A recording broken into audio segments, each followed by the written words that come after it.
We're back. You are chatting with John P. Today, we are going to be switching it up and doing something a little bit different. We are going to be deciding my next watch in my personal collection. Now, disclaimer, I may not actually go through with any of these watches, though I have been thinking about recently adding something to my collection. I let something out of my collection go recently. I just wasn't wearing it a whole lot, and so I was thinking to myself, what am I going to replace this watch with? And I came up with a bit of a short list, and after I did so, I kind of realized that everything on the list is so different.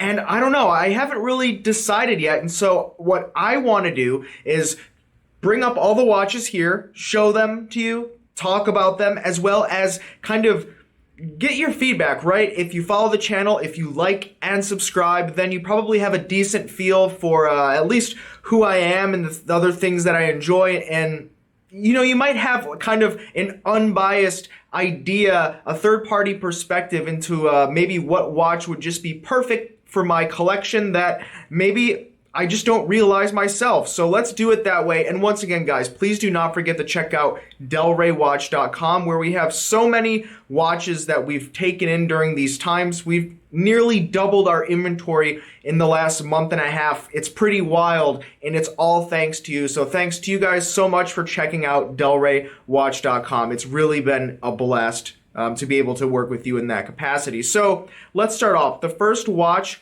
if you're not familiar, it's a brand new model that comes out in July in Watches of Switzerland, as well as the Mayors stores here in the United States that Watches of Switzerland, based out of Europe, owns. And this is a limited edition or limited run or limited production Grand Seiko model with a beautiful deep green dial and GMT hand in yellow that is just amazing. It screams something like vintage Jaguar or Aston Martin, and those are two of my favorite automotive brands. I'm not the biggest car guy, but those two brands are kind of my favorite, I guess I would say. I'm not too much into cars, but those are the exceptions that I tend to make. And the green is just amazing. It's much in line with what Grand Seiko is offering from their Seasons collection. And that's another watch that I was recently thinking about adding, but I don't know. I kind of like it on a strap. And when you look at this GMT offering with the Zaratsu finishing on the case,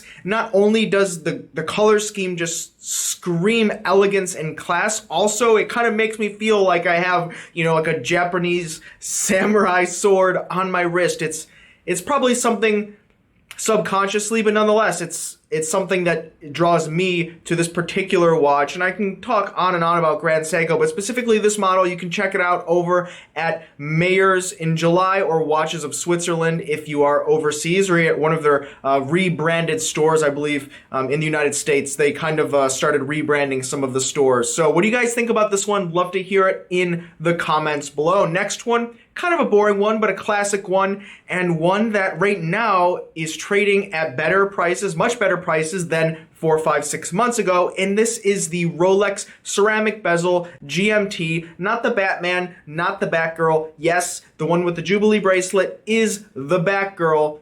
Some people hate to hear it like that, but nonetheless, this is the one with just the plain old black bezel. I think it's timeless, it's classic, it's elegant as well, but of course it's a rugged, durable sports watch. For me, the maxi cases are something with Rolex that I never really felt too comfortable with. I have a 6.5, a little bit large, a little bit smaller on a good or a bad day, inch wrist, and for me, the maxi case can sometimes be a little bit much, but if I wear a long sleeve or if, it's a little bit hot out in the day in Miami, the maxi case works just fine, but it's much larger than something I typically wear, right? I'm typically wearing vintage watches or a 34 millimeter 4-digit Rolex Oyster Precision. So the case size is much different, but it does wear very similar, a maxi case to something like the ceramic bezel Omega Seamaster, which, I can wear just fine and I have no problem.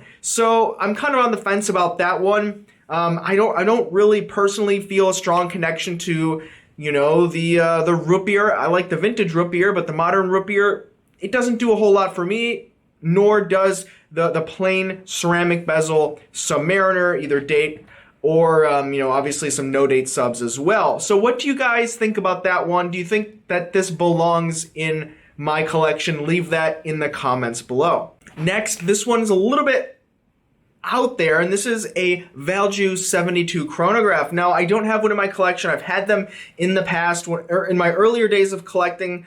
When I was just starting out, I was really drawn into vintage watches because they provided some of the best value. But back then, there hadn't really been a huge hike in vintage watch prices. Now, vintage watches have climbed in price in what they trade out in the market a whole lot. And so certain watches have gone up in price. That being said, I really like the Value 72 chronographs because of the movement, right? You have a column wheel chronograph, a very nice chronograph movement, iconic and used from all the greats, from Heuer all the way up into Rolex with their cosmographs. And so the movement in itself powers some of the most legendary watches, and I really enjoy that. Personally, I'm thinking probably about a vintage Le Coultre or something in that realm. Nothing too off the beaten path like a Zodiac or a Le Jour or something like that.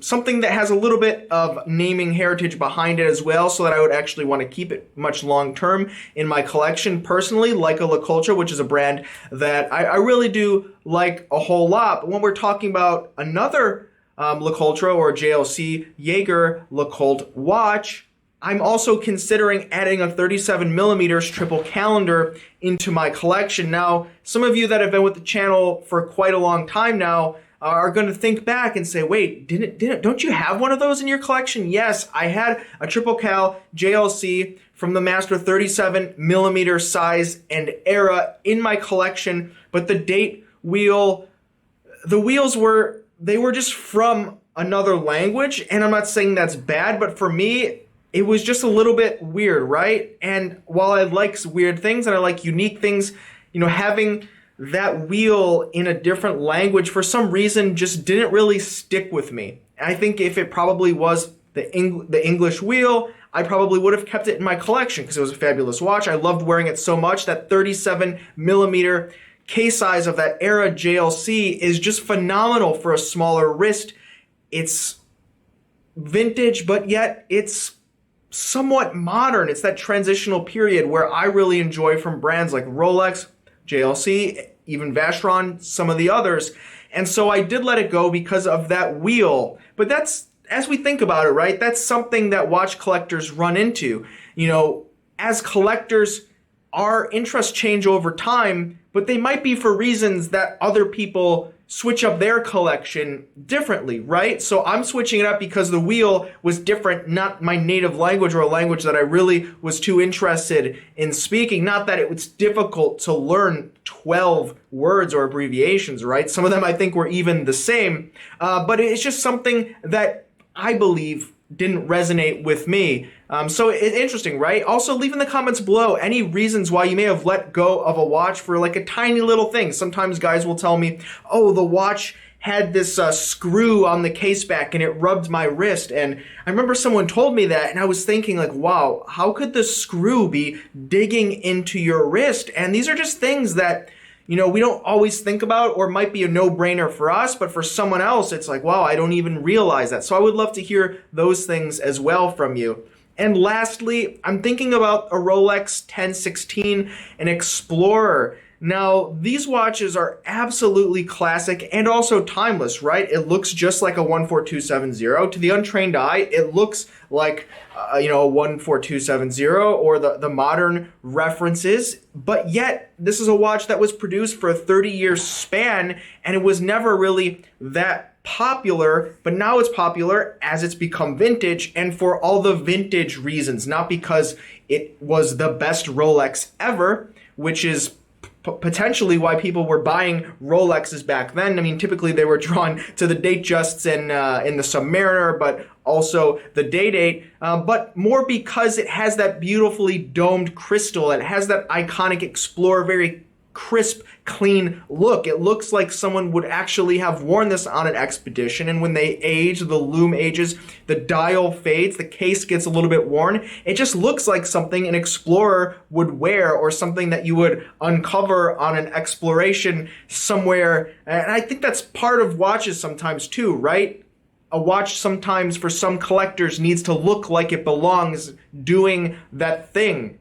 And I think that's probably why this particular reference really resonates with me. Now, the 14270, I've had that before, but for me, a little bit too modern. The tritium one, okay, I would add that to my collection. But at 36 millimeters, I think I would probably prefer, in a slim 36 millimeters, I think I probably would prefer the original of the 1016 compared to the 14270. But what do you guys think? Is there anything that you are looking to add to your collection soon, or anything that you just let go recently because it just wasn't for you, or had that little thing that just bugged you, a little screw, or the way that the lugs curve? I would love to hear it in the comments below. Also, please do not forget to thumbs up, like, and subscribe. I really do appreciate it. And you can check out delraywatch.com, where we buy, sell, and trade watches, and we have just so many watches, I almost don't even know totally what we have in the vault every day, because it keeps switching so quickly. And we do this all to try to deliver value for you. Anyway, guys, it's the beginning of the week. Hopefully everyone's having a great Memorial Day in the US, and we'll see you next time. You have been chatting with John P.